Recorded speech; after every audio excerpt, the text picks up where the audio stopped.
Leadership isn't just changing, it's evolving in ways we're only just beginning to imagine. And women, we're not playing this game anymore. We're the ones reshaping the entire field, building models, movements, and businesses that serve more than just a few. On the She Leads podcast, you'll hear real conversations with women who've broken through all kinds of barriers: revenue, identity, borders, and expectations. There's no sugarcoating here, just the truth, told by those who are living it. I'm Adrienne Garland, entrepreneur, strategist, educator, and creator of live experiences, gathering women leaders together for over a decade. And this is the She Leads podcast. My next guest, Dr. Christiane Schroeter, is a professor of innovation and entrepreneurship at one of the top 1% universities in the US. She teaches students to lead with confidence, clarity, and resilience. She's also a business and wellness coach, a best-selling author, and the host of the Happy Healthy Hustle, a top 1% podcast worldwide. In addition to all of this, she's appeared on over 200 podcasts, so she knows a thing or two about getting visibility.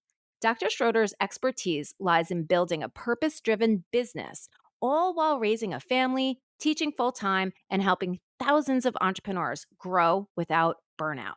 I am so looking forward to hearing the success factors with Dr. Christiane today. Welcome to the She Leads podcast, Dr. Christiane Schroeter. Well, thanks so much for having me. I'm really excited to be here today. This is going to be a super fun episode. I cannot wait to talk to you. So before we dive into all of the success factors and all of the tips and tools and strategies, I want to hear a little bit about you. Can you give us a little bit about your background and how you got to where you are today and how you got into teaching? Yeah, so I grew up in Germany. You might hear that from my accent. And living in Germany, clearly I was always looking and like, okay, what is it that I'm passionate about? I'm passionate in being with people and interacting with people. And actually, I was also passionate about food and health and wellness. I didn't see myself like standing in a lab and like developing the next best food product. I more like saw myself advertising it. And I have to admit, I watched TV only for the reason to watch the commercials. That's the Oh, only reason. I was like, "Ooh, I huh. love those commercials." And then I started talking about the commercials, and my parents were like, "Did you actually get anything from the TV show that was in between the commercials?" And keep in mind, in Germany, there are not even that many commercials like in the United States. But anyway, I noticed that there is something about this marketing, advertising, entrepreneurial thinking of like you have to sell yourself to create value, you have to talk about the value, you have to create visibility and showcasing what is really there to then like reaching out and thinking, okay, I want to study abroad, I want to expand my Mm. horizon because I'm feeling there is so much more to the European continent. So I went to the United States and studied there and then picked up a job and now I'm here in California and I'm super excited to teach here at the university. Oh, that is so amazing. Well, we are happy that you are here and that we get to learn from your brilliance. So, I actually wanted to start off because, of course, did a little research on you and you talk so much, and I do too, about the growth mindset. So, maybe we can talk a little bit about the growth mindset, what it is, how it applies in your life, and how it has helped you to scale your business sustainably. I think that in terms of the growth mindset, and it's something we can have inherently, right? We might just be very positive people, and we are like, oh my gosh, the sky is blue, and I see it, it's all beautiful. Or we need to learn and train ourselves when we think about this. And I actually just read this book by Mel Robbins that probably a lot of us are reading, like The Yeah. Lessons Theory. And Yep. she talks about this in a little bit of a different light. And because I read so much, I want to talk about this experiment or comparison that she talked about in her book, which was she said there might be a booth and they are having free bagels. And you might think, oh my gosh, there are free bagels. And you're like running there, you're all excited. This is kind of like your growth mindset. You get really excited about something and you're like, I'm learning, I'm getting something. This is amazing, right?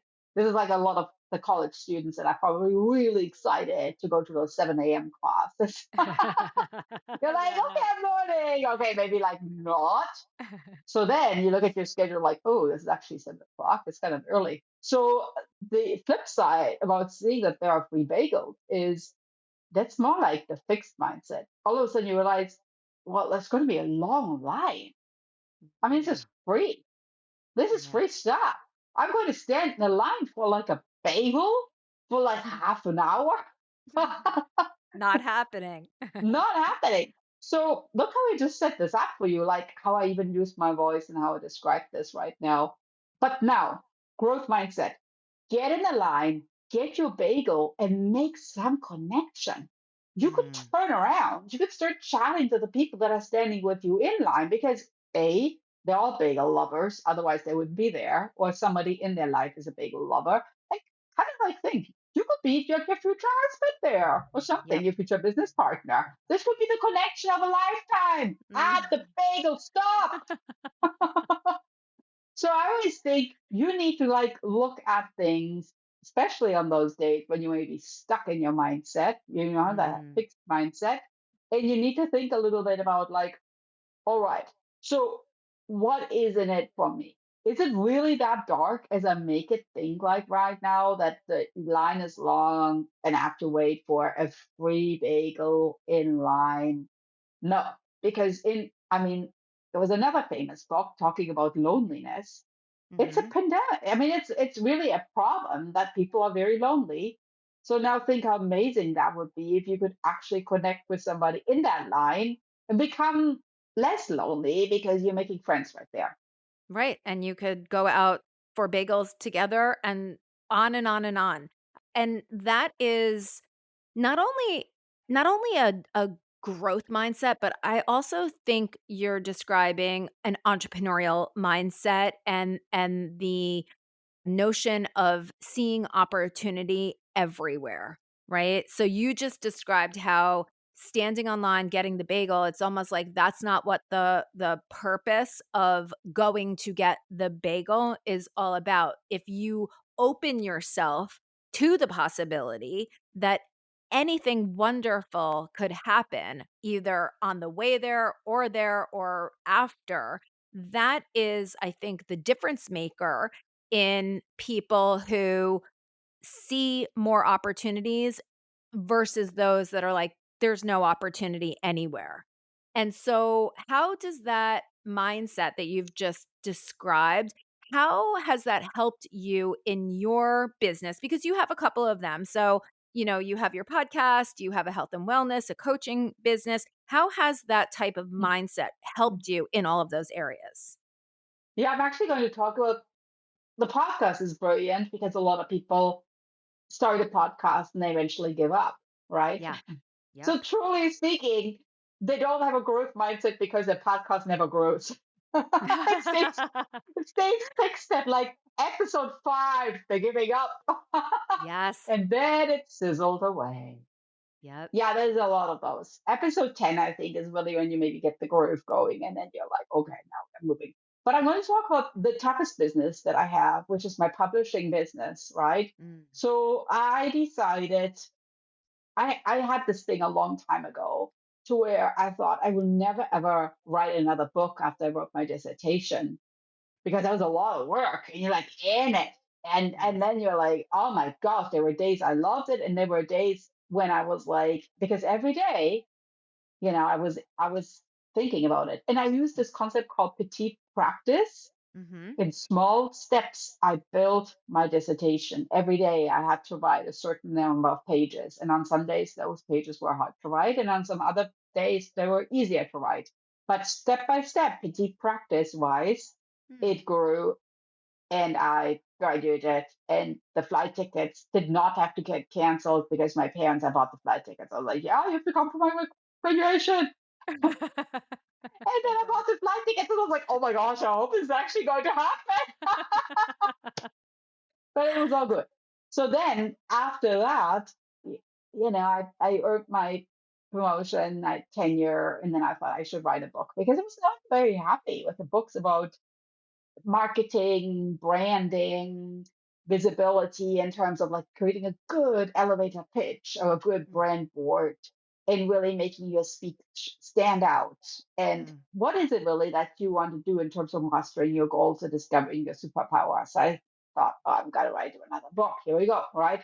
And so I set out and wrote another book. And I could have thought, fixed mindset, there are so many books out there. You just put the word whatever marketing into Amazon. I don't even know how many thousands of books are coming in there. And then, of course, you see all these big names. You're like, well, if they do it, I don't know why I should do it. Like this mm. kind of imposter syndrome. It's like, I don't even know what I can add to the conversation. So my growth mindset was like, hold on, I've been teaching more than 10,000 students. I think that's a lot of data, right? So I Yes. kind of like looked at my data, looking at another book by Brené Brown, and she talks about this research circle that you can have a theory and then you're like collecting data and see whether you're right or wrong, or you have a lot of data and you try to really kind of induct what is the data telling me, which is really what Mm, I did. I had a lot of qualitative data, all these students I met. And the way that I did that then was I was like trying to figure out in my mind, what book do I need to write? In my growth mindset mind, I was mm, thinking, I'm not just going to write a book. I'm going to write a book that they will love, they will want, they will need, what marketing really teaches you, that will really fulfill their learning styles the way that we are here in 2025, and not something that was written like 20 years ago and isn't it the 15th revised edition, which I'm sure they're all amazing. But at the end of the day, I wanted to write something that's uniquely satisfying what my students really want and need. And that's what I did. I wrote mm. my book. I It love it. became a bestseller. It was amazing. But you know what? I had to tell myself that I'm going to put it out there. I'm going to do on my very best, and I'm not going to aim for perfectionism. I'm going to put publish on the 9th of September. I'm going to push publish on 9/9 because I thought it was a kind of lucky number thing. And I did. And so that was my growth mindset. I was like, I gotta let go. I'm going to put publish now. And here I'm 3 books later, and now I'm still going. That is so amazing, and I think so many women that are listening into this conversation need to sort of observe how you're even speaking about what it is that you wanted to do, because what I have just heard from you is you almost take it outside of yourself, right? And you say, "Well, wait a minute. My students, no matter how many textbooks there are on the shelves and Amazon and all of it, there's still something that is missing that they have spoken to me about.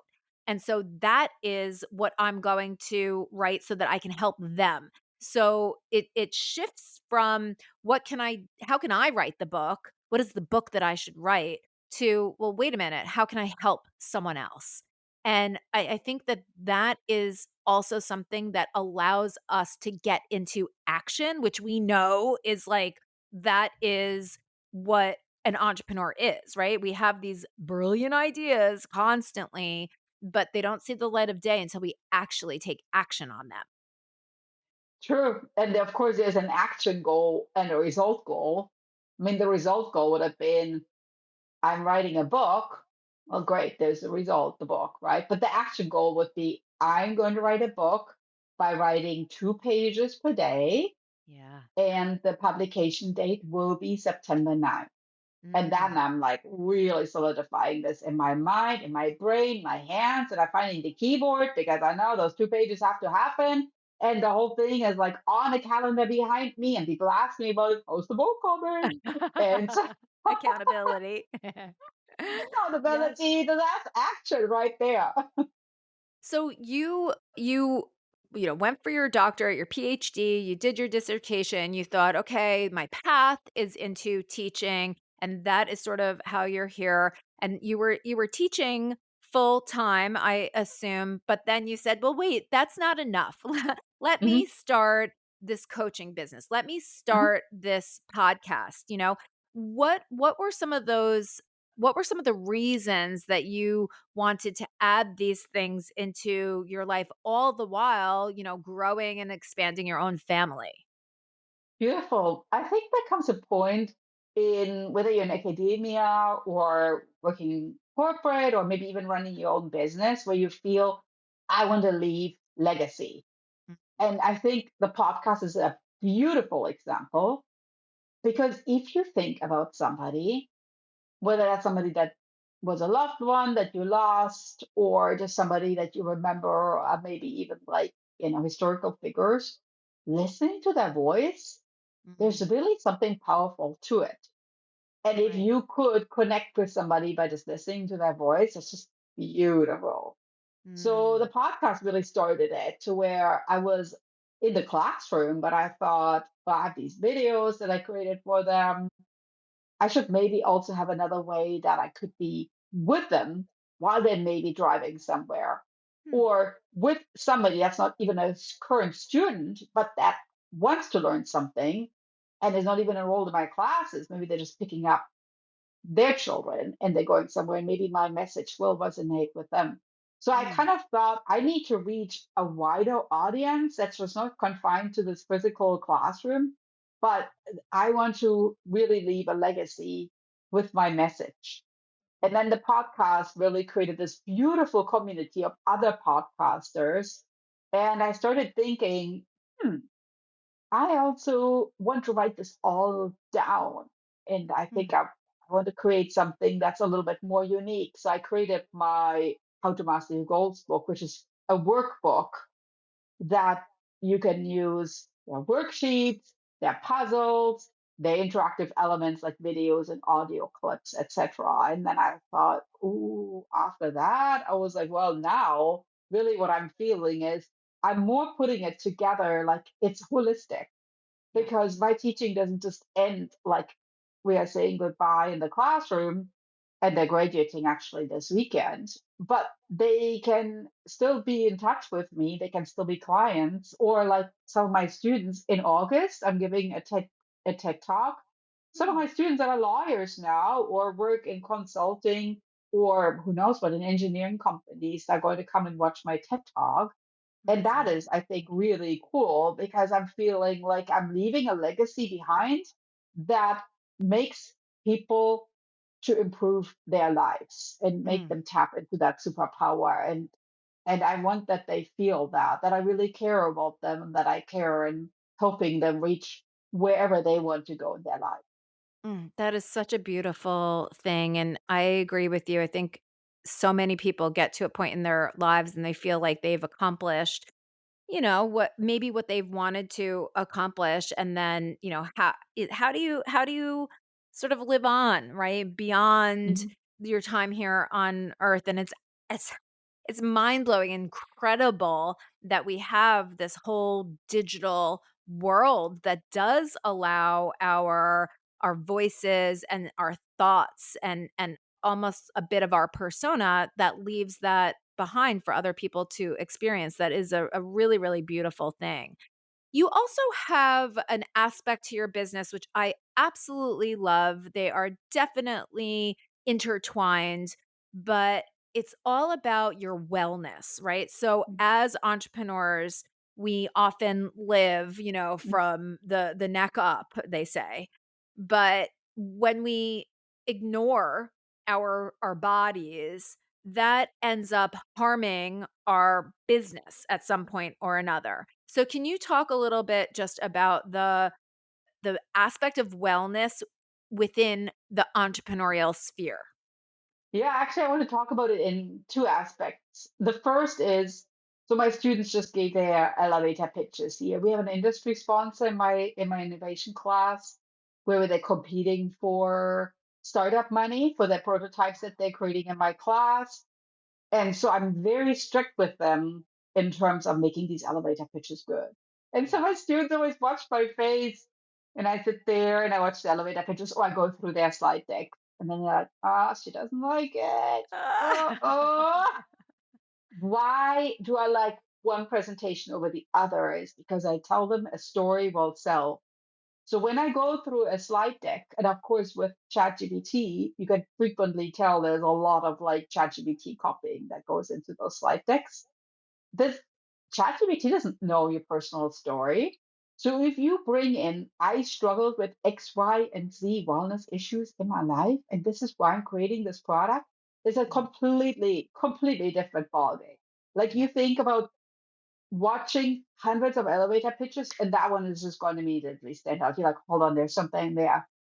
This Mm. person created this because they had a problem themselves. So they are problem solvers. So they are actually making this product because it helped them. And now they want to help others. Okay, this is entrepreneurship right there. So now I'm Right. not just like, okay, I want to make money. It's like, Right. yeah, everybody can tell you just want to make money, right? So that is the first aspect of wellness. I always tell my students, you have to become super vulnerable. You Mm. really have to dig down in your life and have to think about the one point in your life where you wish there would have been this one thing that would have made your life a little bit differently. And that's what you're going to create right now. Okay. Mm. And that is the magic point when I Mm. see that the slides take on a life. And all of a sudden, they're not just asking me, Dr. Schroeter, what's your favorite color? Right. Because I want to create the slides with your favorite color. And I'm like, No. no. You need to make the color to what your ideal client avatar likes, right? And so this is like not me right now. So just like dig down a little deeper. So all Mm. of a sudden I can tell this is taking that health and wellness piece tremendously important. So Mm. that's the one aspect. The second aspect is, of course, there comes a point where you're driving yourself crazy and maybe practicing elevator pitches. You practice and practice, and you look at your slides, and all of a sudden you're like, oh my gosh, I'm like so in it that I totally forgot to maybe do my workout or do my stretching session or maybe eat some fruits and vegetables or anything like that, right? Right. We all know how to take care of ourselves, but we also know that we can brush that aside. And it's just also easy to do this maybe a day or a week or a month. And then Mm. all of a sudden you're dealing with much deeper issues than just not eating your fruits and vegetables. Yeah. So I always tell my students that no matter what they do, I want that they come to class, actually take attendance every time Mm. because I want that they treat it like a business and you have to be there, right? Mhm. But I also want that they take care of their wellness. So I actually work as a fitness instructor on campus as well. Oh, And wow. when I'm in the Rec Center and they see me, I always tell them just say hello. Because to me, this means a lot that when I see you outside of the classroom taking care of yourself, I love that. Yeah, the Yeah. best entrepreneurs, they have these dual roles of, there's family, there's wellness, there's me time. It's not like all business because what you see is the best version of themselves that came because all these other roots got Mm. like really strong. And that's Mm. the root you really, really need. That is an often overlooked success factor in entrepreneurship and definitely not one that the media hones in on, right? The media sort of holds up on a pedestal that entrepreneur that is, coding all night long, eating pizza under the desk, completely forgetting about their health, their family, their relationships in order to create this innovative technology or whatever it is. And what I think the reason that that whole persona perpetuates is because that does lead to success, right? It leads to financial success, it leads to people getting VC funding, that like dedication, that grit. We have definitely done a really good job here in the United States of glamorizing that type of behavior, and I think it is so counterintuitive to who we're very focused here on women entrepreneurs over here at She Leads. It's very counterproductive, not just counterintuitive, but counterproductive to a woman's health. And then it disrupts not just our health, but our hormones. And then that is forget it. Once we're off that hormone train, our lives just go off the rails. So how can women entrepreneurs that are they're innovative, they're smart, they're tech driven, or they're building any type of a business, how can they make sure that they are balancing these other aspects of their lives? Because it's hard. It is really hard. And I love that you're focusing on females now because we are so empathetic.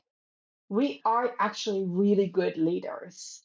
Mm, And the one thing that we tend to not be doing a good job with is leading our own lives.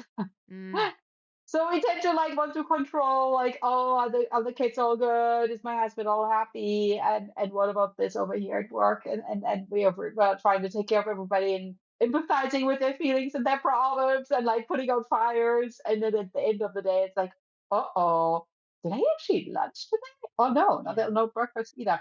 So females, what I say is create a fruit salad in your calendar. And now you're like, Mm, what? mm.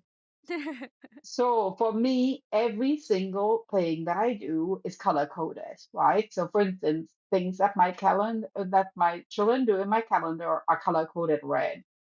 Things that I do for work are color coded green. Mm, Things that I do for fitness are blue. And then I have purple for my business, Dr. Christiana. So when you look at my calendar, they're never like these huge chunks of, like let's say green. It's like all work meetings. There's like flecks of blue in there. And then I hang out mm, with my children. We're calling it mommy time, right? Or I do like a coffee date with my husband in there. That's, another color right there. So we feel that you need to alternate between your different hats that you're wearing. And here's my recommendation to you. I just talked about this with my husband too. Try to find a wardrobe or some kind of outfit or attire that lets you transition between these roles. Because mm, as a fitness instructor, I hear this all the time. The reason why I'm not working out is because, well, now I have my hair done or my outfit is just not letting me do this. There are so many options. And if you struggle, I would be happy to find you with that, of course, too, as a coach. But there's so many options that let you transitions from being in a board meeting to being in a spin class quite quickly. mm, And I think that sometimes like we are so overthinking of transitioning from one thing to the next thing that we basically just create excuses why we mm, don't take care of ourselves. When in reality, it is quite simple. It does not have to be a long time. Think about the word petite practice. It does not have to be complicated, right? And mhm, it doesn't even have to cost anything. You could just go for a walk. And of course, you don't even have to be good at it. That's why it's called practice, petite practice. I mm. mean, I feel like sometimes when I go on a walk, my tempo of my speed of how I'm walking is not looking competitive whatsoever. I'm just like kind of like trudging along the block. And then I'm like, I'm still unmoving, Right. but I'm feeling like in general, you don't I mean like you're not like swimming in a pool to be the next Olympic swimmer. We already have those, so don't worry about it. Just do it because of your mental health. Your Yeah. mental health. That's the most That is important thing. so good. Yeah, and that those 2 things are intertwined as well, right? Like, so the focus on your physical health is also going to help your mental health, which even though you're backing away from focusing on your business, that ultimately will help your business because you will be in a much better physical and mental state in order to make important decisions that are coming from a place of, grounded authority versus trying to put out a fire. This is a conversation that my husband has his own business and he has a partner and they are literally in the fire alarm business. So I say how ironic it is that they're constantly putting out fires, but they do they there are constantly things happening and they don't take a moment to take a step back and you can sort of tell how their mindsets are. And so they really are realizing now, especially as we're getting a little bit older, like you can't still run around like a 25-year-old and expect that you're just going to be able to bounce back. So I think that this is so important for women, especially because we do, like you said, we're so focused on everybody else that we forget about ourselves so often. I w- over the past couple of weeks on this podcast, we've been talking more and more about women entrepreneurs scaling past that $1 million mark, and how challenging it is. Less than Mhm. 2% of women entrepreneurs are able to, get their businesses past the $1 million mark. Now, not everybody wants to do that, or, has that as a goal. I'm very focused on it because I feel Mm. that when women get past that mark, that profit is opened up. And then when Mm. women have wealth, we do such good things with it, right? For the community, for the earth. What have you seen in all of your work? What have you seen for yourself and for others? What are some of the success factors and the differences with the women who scale their businesses past $1 million? I think the main success factor is just the confidence, Mm, because you feel there is this success story of your past experiences, maybe that price tag that you nudged just a little higher and you still got those sales. You're like, oh, they're still buying, even though like I just doubled the price, right? Because they see the value in it. And so all of a sudden, when you enter the room, and you feel you have those success stories, you just your posture, your demeanor is mm, just this of like calm success. Like mm, you are in charge, and there is just this inherent skill set that you have without even opening your mouth and sharing that with us. And I think that's mm, the number one thing that I've seen. It's the confidence factor. And a lot of people that struggle to get there are struggling because they feel there's so much friction, and it's most of the time it's inherent to themselves, to where they doubt things, they question things, they are maybe over perfectionizing things and feeling mhm, very overwhelmed, when in reality it's just this one thing that needs to get done and not five, right? And so I mm, think that the confidence is the number one thing, and mm, feeling like you are in control of yourself and you have something valuable that the world will want to see, all of a sudden that will switch. It's kind of like mm, when you see athletes that, for instance, think about a basketball game or a tennis game, when they enter the court, it's just this confidence that mm, exudes skill, knowledge. I can do this. And now, of course, we are thinking, Simone Biles in her very famous, mental health issue yep, where she maybe struggled. I want to also normalize that. It's yes, not like you're always going to walk around looking like $1 million, and you might not always feel like $1 million. You might feel like, oh my gosh, I don't even know I got myself to this. So that's important. mm, I think that on those days, still remember how you got there. That there was this one day where you prayed for the moment when this actually happened, and then you need to remember how you felt in that moment, and maybe share that with yeah. your clients or with your audience as well. And you could just have an off day, totally fine. But I think that's important to record episodes on those off days too, and share why it's an off day, and what you do to get out of it. So good. I was speaking to another woman the other day. She has a very successful business in the events area, and an app, and it's amazing. And woo, she has definitely a very challenging, you know, childhood story, but she has a multi-million-dollar business. And I asked her, what's the difference? Because she doesn't have traditional, education or anything like that. And she said that the one success factor is confidence. She Mhm. she said it. So I mean, and it's clear she does. She has exactly what you're describing. It's a quiet confidence. Everything is going to work out. She's smart enough to figure it out if it doesn't. And that's how she just walks through the world. And that is a really beautiful thing. Definitely something that more and more women, I think, are moving toward, but it's something that society programs us against, right? It programs us to actually not trust our inner knowing. And so, how would you suggest, if there's anybody listening in that they're like, yeah, I want to get to that place where I walk through the world with that knowing. What are some of the ways that someone can cultivate a deeper sense of confidence? I think one of the most important thing is build community, like the Mm, way that we connect right now, even before the call, how we figured out we have a lot of things in common. That will build confidence because I'm sharing things that I'm working on and I listen to what you're working on. And it's without even like giving me a high five or saying this is awesome. It builds confidence because I'm like sharing. So it's not always I have to give a yeah. professional elevator pitch to an investor. I could just share with you what I do. And then just your excitement is already like the internal high five. So Yeah. you need to lose the thinking that we are all there to compete and they're taking something away from me when I'm sharing what I'm doing. And you need to more think of like energy is there and we are all there just to lift each other up. Mm, And that will create confidence to where you know what you got. Nobody can take that away from you.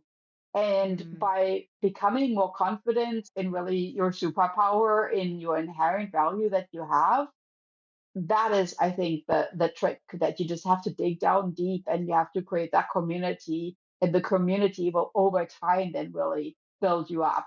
But you mm. yourself might not be able to reach that. I think it's really important to create the connection with others, start collaborating, and start really figuring out how the whole is better than just the one piece.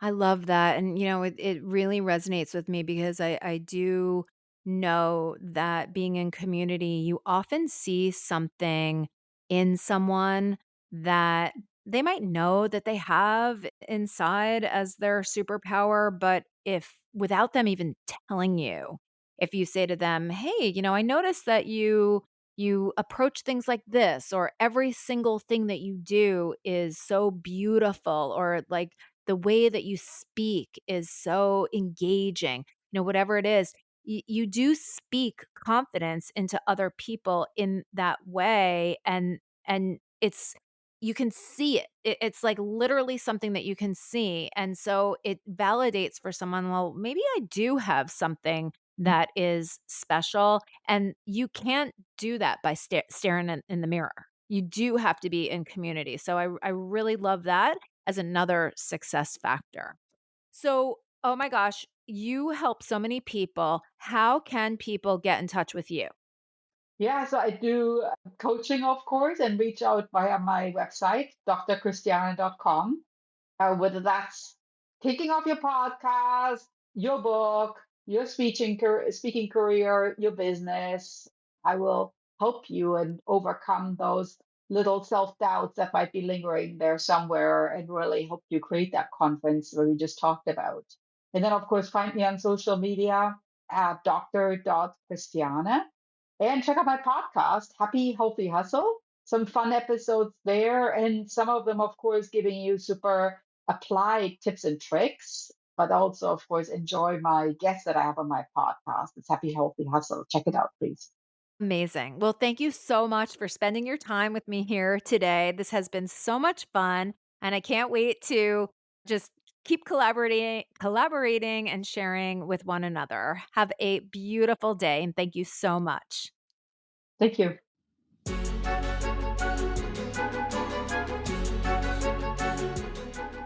If this conversation moved you, inspired you, or made you think differently, please take a moment to leave a 5-star rating and review.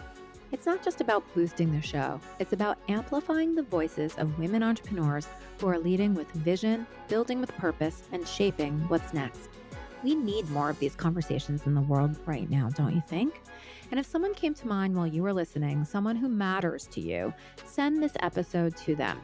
If there's something on your mind about leadership, legacy, or what's next, I want to hear it.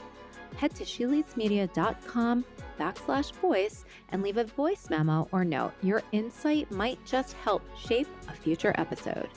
Make sure to follow the show and come back next week for more conversations you won't hear anywhere else. Thank you so much for listening. This is the She Leads Podcast Network.